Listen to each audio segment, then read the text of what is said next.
একটা পাওয়ার ব্যালেন্স থাকবে, যেগুলো আমরা এখন লড়াই করছি, সংগ্রাম করছি। আগামী ভোটে ফ্যাসিবাদ বিরোধী সকল দলকে একত্রিত করে জাতীয় সরকার গঠন করা হলো আমাদের টার্গেট।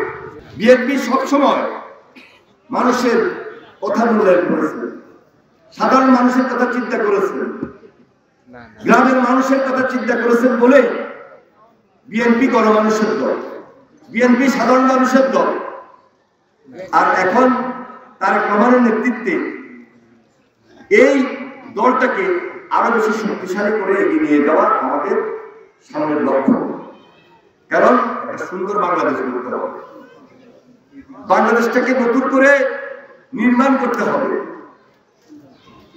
রাষ্ট্র যে মেরামত, রাষ্ট্র কাঠামোর যে মেরামত, সেই জন্য তিনি 31 দফা নিয়ে এসেছিলেন। জিয়া রহমান করছেন 19 দফা।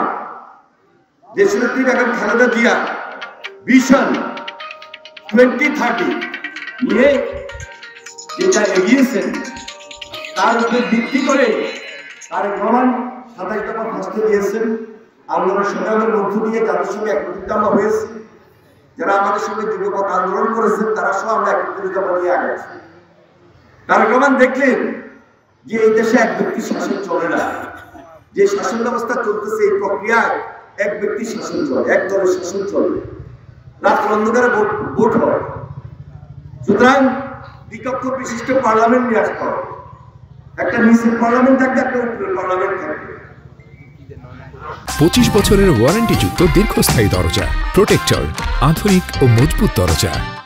একটা পাওয়ার ব্যালেন্স থাকবে, যেগুলো আমরা এখন লড়াই করছি, সংগ্রাম করছি। আগামী ভোটে ফ্যাসিবাদ বিরোধী সকল দলকে একত্রিত করে জাতীয় সরকার গঠন করা হলো আমাদের টার্গেট।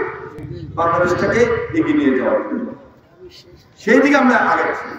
এরপরও দেখেন, যারা পালাই গেছে ফ্যাসিস্ট, এরা কিন্তু বসে নাই, এরা কিন্তু বসে নাই। এদের হাজার হাজার লক্ষ লক্ষ কোটি কোটি টাকা এরা পাচার করেছে। সেই টাকা দিয়ে দেশে এবং দেশের বাইরে বসে আজকে ষড়যন্ত্র, যেন বাংলাদেশের সামনে নির্বাচনটা না হইতে পারে। একটা গভীর ষড়যন্ত্র চলতেছে। এই জন্য আমাদের বর্তমান যে সরকার,